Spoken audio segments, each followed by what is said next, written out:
Ele é um dos mais importantes médiums do Brasil.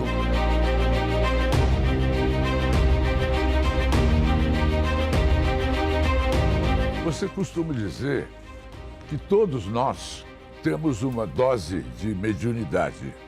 Todos nós somos médiums. Seria você se assume como sucessor de Chico Xavier?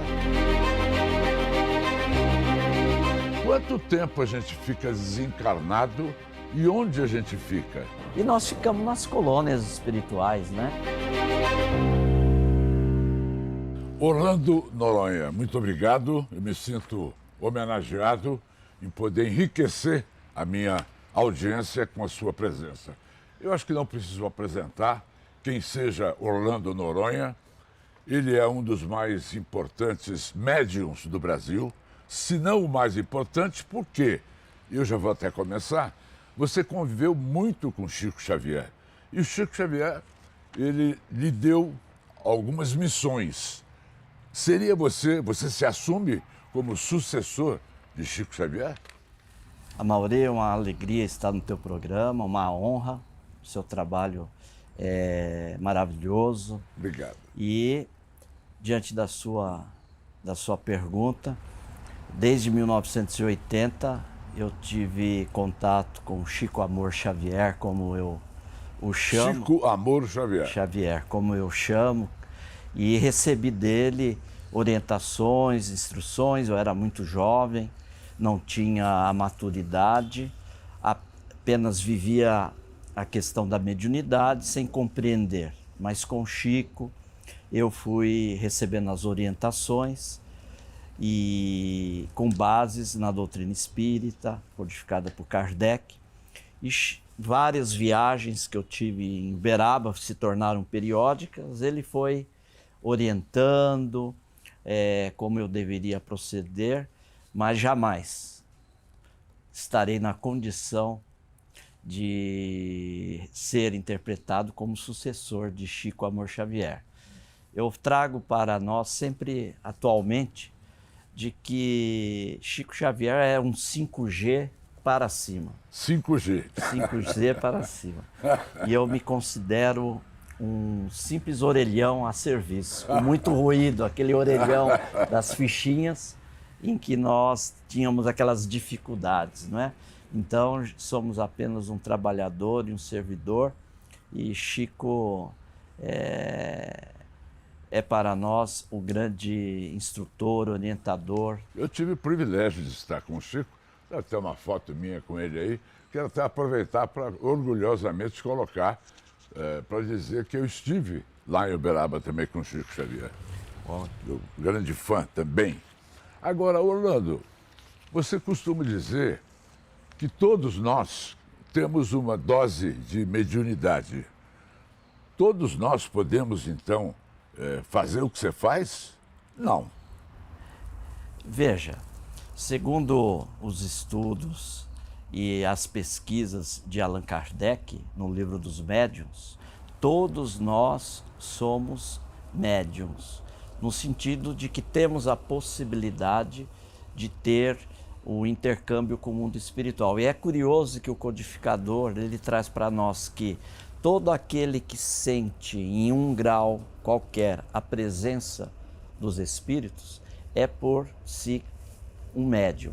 Agora, quando nós vamos classificar, nós temos os médiums mais ostensivos e menos ostensivos. Entendi. Os mais ostensivos, vamos colocar Chico Xavier, que acabamos de comentar aqui, né? A característica evidente do fenômeno da ocorrência da mediunidade. Agora tem aquela menos ostensiva, em que nós estamos diariamente em contato com o mundo espiritual através das inspirações, dos pensamentos que nos chegam sutilmente. Agora, Orlando, o que é mais intensivo, para usar a sua expressão? A psicografia ou, por exemplo, a psicofonia? Eu queria até que você explicasse o que é psicofonia. A psicofonia é o médium falante, né, é a capacidade que, através de um transe mediúnico, o médium pode transmitir através da voz ou a mensagem do mundo espiritual. Psicografia é quando o médium tem a especialidade, a capacidade, através da mão, de transmitir as mensagens do mundo espiritual. De qualquer forma, as duas podem ser ostensivas. De que forma esse seu dom se manifestou? Com quantos anos você tinha que você já sentia uma coisa diferente e que depois foi qualificada como uma pessoa com o dom da psicografia? Segundo os relatos dos meus saudosos pais, desde criança era natural o contato meu com o mundo espiritual. De forma que, para mim, não havia, inclusive naquela manifestação que ocorria quando criança, uma distinção tão grande entre o mundo físico e o mundo espiritual. E eu tenho alguns relâmpagos, algumas lembranças desses contatos que eu tinha de forma natural com o mundo espiritual. Eu tinha, por exemplo, tem um fato muito interessante que ocorreu, que eu, muito jovem, criança, eu participava das reuniões que meus pais iam. Eles eram espíritas, mas deixar bem claro que nunca me induziram. E em certa oportunidade nós fomos de ônibus a uma instituição. E eu lembro até hoje que eu comecei a conversar com uma senhora que estava do lado, e o ônibus chegou e nós entramos no ônibus para passar na cobrança lá do ônibus. E quando eu olhei, eu vi que ela entrou junto. Quando eu olhei que nós entramos, aquela senhora não estava mais dentro do ônibus. Meus pais estavam habituados com essa ocorrência, né? De fato, era a presença de uma amiga espiritual que se manifestou ali. Que se materializa? Para mim, no para caso, você. Para mim, ela se fez visível, através da vidência. Agora, Orlando, como é que você faz? Você faz sessões, aliás, você fez uma ontem, não é? E o Leandro, que é nosso diretor, estava com a nossa câmera lá, e vocês estão vendo imagens do Orlando Noronha num transe, assim que se fala, né? Num transe mediúnico. E normalmente o que as pessoas pedem para você a comunicação? Como é que é essa logística? Nós temos as reuniões onde se realizam as chamadas cartas consoladoras, né? A psicografia. As pessoas buscam, sabendo através de uma agenda que nós vamos estar em determinado lugar, e elas então espontaneamente buscam naquele dia, através de uma senha, uma numeração de umas 150, depende da capacidade, da minha logística de viagem, e elas então comparecem no dia da reunião e pegam uma senha por ordem de chegada. Diz que você só faz 8 por dia, é verdade isso? 8, 10, 12. 8, 10. Mas ontem tinha centenas. Tinha centenas de pessoas. Centenas de pessoas esperando uma oportunidade. E aí, nós fazemos o atendimento, essas pessoas recebem ali a senha, eu não as conheço, porque não há informação anterior. Elas apenas chegam por ordem de chegada, pegam a senha e depois passam comigo num chamado registro, onde há uma sintonia espiritual. É um atendimento rápido. Após todo esse atendimento que nós fazemos, ali já pode ocorrer algumas orientações do mundo espiritual, e depois nós vamos para as cartas psicografadas. A sua mão é guiada num ato, semimecânica. Num ato de psicografia? Isso, eu tenho um impulso. É o impulso da mão. O impulso da mão. E aí você precisa ter concentração. Concentração, precisa ter esse preparo. Eu estou perguntando essas coisas porque tem tantas fraudes no Brasil, não é?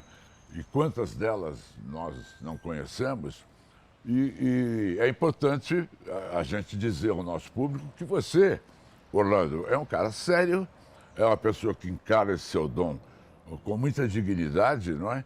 Por isso é que eu estou falando para que você me dê detalhes que para você podem não ser importantes. Não, perfeito, eu entendo exatamente. Lembrar que o próprio codificador Allan Kardec tem um capítulo no Livro dos Médiuns que ele trata da questão do charlatanismo, da fraude, né? Dessas questões. E justamente nós trabalhamos no modelo de Chico Xavier. Aquilo que eu aprendi... Você não cobra nada? De forma alguma. Não cobra nada. Tenho minha profissão, sou analista de sistemas. E minha esposa, que me acompanha, Letícia, trabalha no Tribunal Regional Eleitoral, não é? E temos as nossas atividades profissionais, não há nenhum vínculo, fazemos por amor, né? Pela tarefa, a alegria de servir. E essas tarefas, elas têm esse modelo da orientação que eu recebi ali de Chico. Me dê um exemplo, desculpe a minha curiosidade. Essas cartas que você recebe, não é, para determinada pessoa, elas é que pedem ou a manifestação é de livre e espontânea vontade do espírito? A solicitação ocorre natural pela busca. Entretanto, é aquela orientação que eu recebi de Chico, né? No sentido de que eu tenho que tocar de lá para cá. Entendi. Para que eu também aprendi algo muito importante, Amaury, com Chico Xavier. O médium também, na sua tarefa, ele precisa ser exigente. Não só o mundo espiritual é exigente na disciplina com o médium. O médium que tem discernimento dentro da doutrina, que precisa ter esse discernimento, ele também precisa ser exigente com o mundo espiritual, no sentido de fazer uma criticidade para que ele não caia. Nós somos suscetíveis de ter algum engano, alguma falha, que é muito natural na nossa condição humana, que é diferente de você fraudar. Charlatanismo é uma coisa. O médium cometer um erro, uma falha, é possível que isso ocorra, não pode ser constante. Claro. Algum fato. Mas me dê exemplos de algumas cartas que você psicografou, para eu saber também o que os seus consulentes mais querem. Vão procurar as pessoas que já se foram. Sim. E aí, eu uso dessa metodologia, né? O telefone toca de lá para cá. Então, se o telefone tocar, atendemos. Se o telefone não tocar, nós vamos usar a doutrina para consolar as pessoas. Eu lembro de um caso muito interessante, se você me permite. Por favor. Porque muitas vezes o mundo espiritual nos prepara anteriormente, lembrando que nós temos as senhas, as pessoas buscam no dia e no horário da entrega da senha no dia, de forma que eu não tenho contato, não sei quem vai, não é pré-agendado, não tem nada agendado, informações nenhuma são entregues anteriormente, não é? E o nosso Leandro, ontem, ele viu qual é a ficha, é o nome do desencarnado, a data e quem pediu. Não tem outra informação nenhuma. Mas eu lembro que, em certa oportunidade que nós fomos atender no ABC Paulista, era no sábado, já era de madrugada, já estava dormindo, e eu acordei e eu vi que à minha frente uma jovem, muito bonita, cabelo muito bonito, olho lindo. E ela se aproximou e ela falou para mim, olhe o relógio. Eu sabia que era um espírito, né? Olhei o relógio, era 3 horas da manhã. E ela falou assim, nesta hora, a minha mãe está ajoelhada na sala de casa, olhando para o meu quadro, pedindo para que eu venha na reunião, e eu estarei na reunião e você vai ficar sabendo. Olha. Aquilo, eu voltei a dormir, acordei de manhã, não lembrava. E quando fomos fazer o atendimento, quando entrou uma senhora, eu percebi a presença daquela jovem. E eu não tive dúvida, eu falei, porque o telefone tocou. Certo. Falei, a senhora estava fazendo o quê 3 horas da manhã? Aí ela falou assim, eu estava na sala, de joelhos e olhando para o quadro da sua filha. Mas como que você sabe? Olha, sua filha esteve comigo 3 horas da manhã, no horário que a senhora estava fazendo a sua prece. Ela está aqui presente. Ah, então ela vai escrever? Eu falei, não sei. Não sei. O fato de ter aqui no registro um contato não significa que terá a mensagem. E então, lembrando que as pessoas solicitam, mas nem sempre aquele familiar que está sendo solicitado está nas condições necessárias para transmitir a mensagem. E precisa ter uma afinidade, uma sintonia com o médium. Agora, eu pergunto, as mensagens que vêm, para que serve, então, uma psicografia? Só para saber se a pessoa está bem do lado de lá? Ou nessas cartas também vem conselhos, vem tipos de recomendações para que a pessoa que está aqui, não desencarnada, faça? Qual foi o caso mais eloquente nesse sentido? Porque todo mundo quer saber se os seus entes queridos que já se foram estão bem lá, não é? Exatamente. Esse é um objetivo, né? De tranquilizar o ente querido que está aqui solicitando a mensagem, mas também para esclarecer pontos da vida comum, social, familiar da pessoa e consolar através das instruções. Um espírito não é capaz de fazer previsões. Não, eles podem antecipar algumas informações, não é? Pode ocorrer de fato. Kardec trata isso na Gênese, viu? Sobre essas questões. Pode ocorrer quando é um fim útil, né? Não para curiosidade, para alguma outra fim que não tenha uma utilidade. Claro que os benfeitores podem antecipar informações. Eu tenho curiosidade, Orlando, você não fala que a pessoa morreu, você fala que a pessoa desencarnou. É a linguagem, não é? Quanto tempo a gente fica desencarnado e onde a gente fica? Até não ter mais condições de comunicação? Ou é ad eternum a possibilidade de comunicação? Não, a possibilidade sempre ocorre, porque a questão do tempo não irá influenciar, não irá influenciar. Eu tenho, por exemplo, Teresa d'Ávila. Teresa d'Ávila. Nós temos uma mensagem da Teresa d'Ávila em que Emmanuel, o mentor espiritual do Chico, é médium da Teresa d'Ávila para Chico, pela psicofonia, não foi pela psicografia, trazer a mensagem de Teresa d'Ávila. Então veja, não importa a altitude espiritual em que esteja o espírito e nem o tempo. Entendi. A comunicação é factível de ocorrer perfeitamente, não é? E nós ficamos nas colônias espirituais, né? Nós ficamos nas colônias. Há muitas moradas na casa de meu pai, Jesus nos falou. E nós queremos citar aqui nosso lar, por exemplo. Não temos só a colônia Nosso Lar. São infinitas colônias que estão pelo mundo. Por exemplo, para esclarecer, a família Muscati, aqui de São Paulo, uma família judaica, que conviveu com Chico. Chico psicografou em hebraico. O filho deles, o Roberto, que estava fazendo medicina, quando ele desencarnou, ele foi para alguma colônia no Brasil? Não. Ele narra na mensagem que ele está numa colônia espiritual em Israel. Porque é a afinidade que ele tem com o povo judaico. Então são essas muitas moradas onde estão os nossos amados. Nós falamos no Guilherme Velho, que é um velho amigo meu, e que esteve aqui conosco várias vezes, não é? O Guilherme, ele estava na sessão que a nossa equipe gravou e fez algumas perguntas lá para consulentes que são importantes. Põe o Guilherme no ar.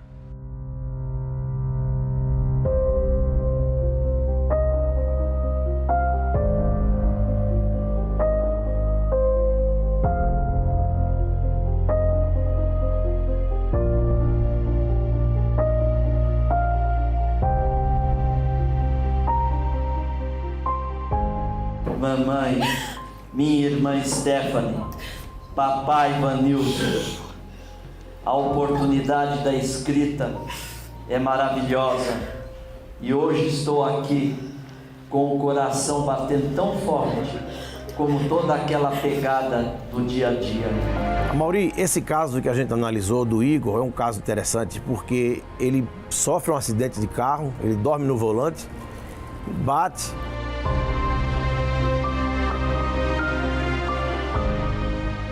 Posso esclarecer sobre aquela noite.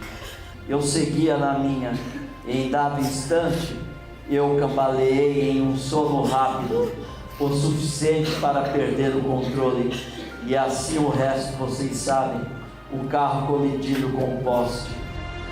Ele já, pelo que a gente soube, quando a gente foi avisado do acidente, ele já sofreu uma parada cardíaca no local, foi resgatado, ressuscitaram, mas de lá ele já foi entubado e ficou 9 dias internado, mas já não teve retorno, né? A gente já não conseguiu falar com ele já não acordou mais. Já não acordou mais. Aí ficou todo tempo comigo. Aí foi concretado, o médico avisou que teve mesmo a paralisia, a morte cerebral e não teve jeito.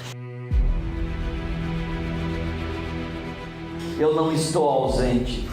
Quando os maiores daqui permitem, eu dou uma chegada em casa.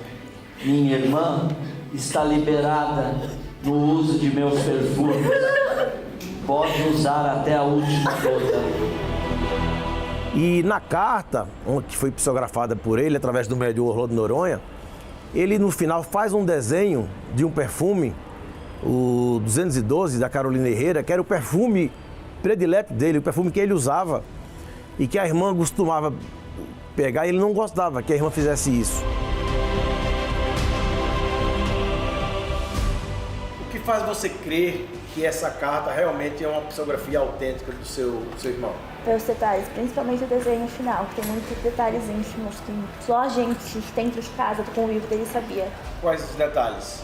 O perfume que ele usava, a forma como ele chegou, a assinatura dele. A assinatura veio parecida? Veio, o celular. Idêntica. O celular dele O celular que ele tinha ganhado há uma semana antes do acidente. E ele, no final, ele autoriza vocês a usarem o perfume. Porque tá apertadinho e eu fico assim, eu uso ou não uso? Aí eu deixo lá porque eu fico com receio de usar.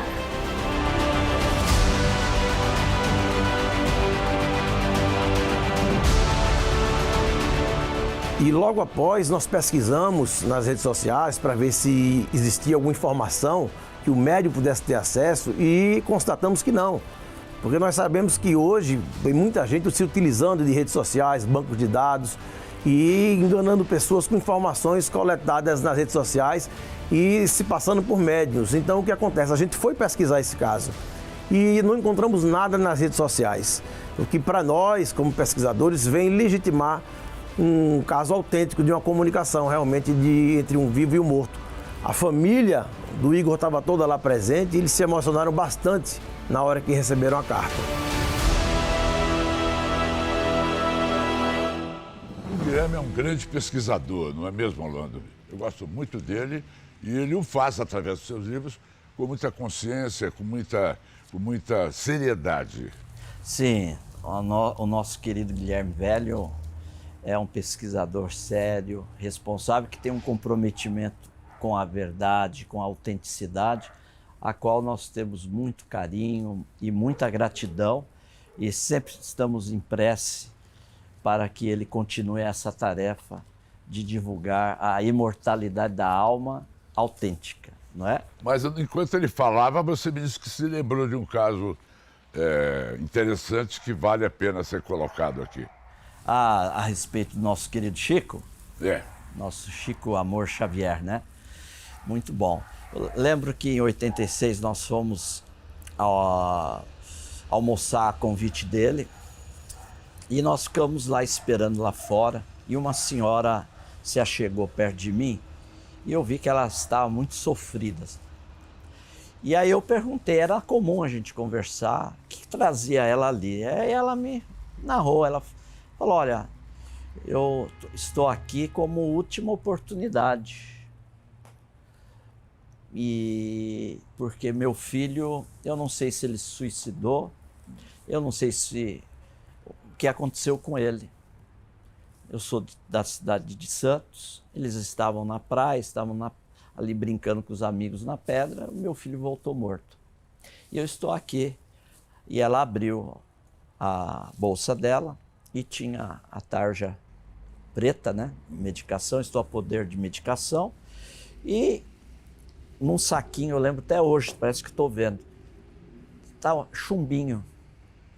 Se eu não conseguir falar com ele, eu não volto aqui. Não volto para Santos. Eu já me resolvo a minha situação aqui. E aí eu falei assim, muito bem, só que era tudo controlado ali para entrar no Chico, né? O Chico queria atender todo mundo, mas só que não era possível. Tinha uma limitação. Tinha uma limitação. Então, a gente sabia que ela não ia ter esse acesso. Eu falei assim, eu vou ceder minha vez. Se for possível, eu vou ceder minha vez. Mas você vai ver que eu cometi um erro. Mas eu acho que vou ser perdoado no mundo espiritual. E aí começaram a chamar. Aí chamaram o pessoal de Osasco. Estava eu, o seu Francisco e o Constantino. Chamou os dois para entrar, a pessoa que estava na porta, aí me chamou. E eu vim com ela para apresentar. Só que na hora que eu ia apresentar ela, a pessoa que estava na porta controlando foi chamada lá dentro. Eu peguei e falei, não, entra, pode entrar. Ela pegou e entrou, né? E depois eu tive o acesso, nós nos perdemos lá dentro da casa do Chico. E o pessoal naquela época já fazia, em 86, o self-service na casa do Chico. Então o pessoal fazia a fila, passava pela cozinha, né, fazendo esse movimento. O Chico ficava aqui, o pessoal passava com o prato, o Chico cumprimentava, recepcionando as pessoas. E eu, como um grande obsessor do nosso querido Chico, fiquei do lado do Chico, ali do lado, sempre acompanhando, e ele cumprimentava as pessoas, dialogava com as pessoas, né? Muito bem, seja bem-vindo, tal. E aí, de repente, o Chico virou para mim e falou assim, meu filho, faça um favor para mim. Tá vendo aquela senhora lá na fila? Eu olhei, era aquela senhora que entrou daquele jeito. Eu pensei, ele descobriu. Ele descobriu que que você... Ele fez a gentileza de passar na frente. Eu fiquei com uma vergonha, né? Falei assim, ele descobriu. Aí ele falou assim, me traga ela aqui. Eu fui lá, falei, ó, o Chico quer falar com você, mas eu já te adianto que eu não falei nada para ele. Fique tranquila. Ele quer falar com você. Era aquela senhora que estava comigo. Sim. Aí aquela senhora veio, o Chico pegou na mão dela e falou, para que tanta dor, minha filha? O seu filho Marcelo está aqui do seu lado. Ele não se suicidou. Nenhum dos amigos dele fez alguma brincadeira derrubando ele da pedra na praia. Ele teve uma parada cardiorrespiratória e perdeu, evidentemente, o controle e caiu das pedras na praia, no mar. Trouxe um consolo. Consolo. Muito grande. Mas ele não está sozinho. Ele está ao lado da avó dele, que chama Ambrosina. Que, aliás, é o nome da senhora, muito prazer. O Chico... Era isso. Chico era esse 5G que eu falo na nossa atualidade. Agora, para você invocar, não é, um espírito, é preciso ter ocasião e local apropriado. Por exemplo, eu não vou te pedir aqui no ar para você fazer isso, que provavelmente você não conseguiria. Há uma disciplina com a espiritualidade, não é? E realmente nós trabalhamos sob a orientação do benfeitor Natanael e essas reuniões ocorrem em locais programados, em horários programados para que ocorra a atividade. Agora, se o telefone tocasse, eu iria atender. Quantos livros você já escreveu? 7 livros. Esse é um deles, esse é o mais recente. Que eu lhe entrego. Obrigado. É o livro Colônia Espiritual. Colônia Espiritual. Novo Amanhecer. Vou mostrar para qual câmera? Aqui. Colônia Espiritual, Novo Amanhecer. E como é que eu faço? Como é que eu tenho acesso a... Vocês têm quantos livros? Quais sejam? 7 livros psicografados. Todos Psicografados? psicografados. Isso foi psicografado Psicografia. É? É o mentor espiritual Abelha. Pelo espírito, a Abelha. É um apelido dele. O nome dele é André Braulio dos Santos. O que o Abelha fala dessa colônia? Ele mostra a estrutura social e espiritual que há na colônia. Há departamentos, né? Cada departamento com a sua finalidade, há os bairros, há uma cidade espiritual com uma estrutura que continua o progresso e a evolução dos que chegam do mundo físico para o mundo espiritual. Ela é uma das inumeráveis colônias que estão pelo nosso Brasil, pelo nosso planeta. Agora, por que é que o Chico Xavier nunca se manifestou? Por exemplo, através de você. Allan Kardec alguma vez se manifestou? Por mim, não. Depois de ter desencarnado? Sim, Allan Kardec já trouxe sua comunicação, não é? Após a sua desencarnação para nós. E Chico Xavier, no que diz respeito, pelo menos por mim, não ocorreu Até hoje. essa mensagem. Mas entendo que ele está perto. Sim, Porque ele sempre orientou os médiuns, né? entendi. É algo que eu presenciei, as pessoas iam buscar orientação a respeito da mediunidade. Chico orientava muito os trabalhadores novos na mediunidade. E acredito que ele continua amparando aqueles medianeiros que estão no trabalho com Jesus. Orlando, como é que faz para comprar os seus livros, hein? Como esse aqui, que é o mais recente. É acessar diretamente a editora seac.com.br Sim. e compra diretamente da colônia, da editora SEAC, editora. de Bauru. Lembrando que todos os direitos autorais são cedidos em cartório por mim para os trabalhos sociais e os trabalhos da editora. Que bonito. Não fica... Eu vou encerrar essa minha entrevista te agradecendo muito poder conhecê-lo pessoalmente, fazer com que o telespectador que não o conhecia pudesse conhecê-lo, não é? E eu quero deixar, estou sentindo que você está querendo falar mais de Chico Xavier. Então eu quero encerrar o programa deixando você à vontade diante da minha câmera para falar do nosso querido Chico. Nós temos uma gratidão muito grande por Chico Amor Xavier. Principalmente na área do jornalismo, através das emissoras. Saulo Gomes fez um grande Pinga trabalho. Fogo, não é? Pinga Fogo. Pinga Fogo. Eu sempre digo que, na minha visão pessoal, que nós temos o movimento espírita, o Pinga Fogo, antes Pinga Fogo e depois Pinga Fogo, não é? E nós sabemos que as emissoras, o jornalismo, buscavam a figura de Chico Xavier para entrevistas, para a sua participação, devido a duas questões. Uma, a respeito da sua conduta moral, a pessoa que era, o trabalho social, a caridade que fazia. Outro, como um médium exemplar, que servia fielmente, como ele dizia, Jesus e Kardec.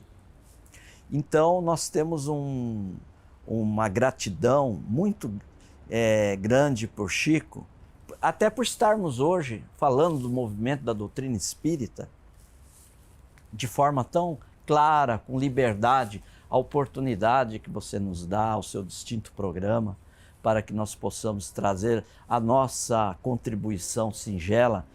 E então, fica aqui o nosso preito de gratidão por esse homem que continua entre nós, porque ele não nos deixaria órfãos aqui. É verdade. Não é? E ele está silenciosamente trabalhando por esse mundo melhor, para que nós tenhamos mais paz, mais fraternidade uns para com os outros, que nós possamos erradicar do nosso plano o materialismo, porque o materialismo é fruto do nosso egoísmo, do nosso orgulho. Nós precisamos olhar com essa lente de espiritualidade que Chico nos deixou. e materializou para nós esse mundo espiritual com responsabilidade moral. Que nós possamos ter nele esse exemplo que ele nos deixou com tanta dignidade, não é? Viveu com tanta dignidade. Então eu aproveito o seu programa para deixar aqui pessoalmente a minha gratidão por tudo que ele pôde fazer pessoalmente por mim, que eu não sei como retribuirei, mas por tudo que ele fez pela nossa humanidade. Obrigado, querido. Parabéns Obrigado. pelo seu trabalho, parabéns pela sua contribuição esclarecedora ao meu telespectador e a mim mesmo, não é? E vamos criar novas oportunidades para conversarmos. Conte conosco. Quem sabe quando o Chico se manifestar através de você, eu quero ter o privilégio de ser o primeiro a contar para o Brasil. Perfeito. Perfeito? Combinado. Obrigado, Guilherme Velho, e obrigado a todos que estão aqui.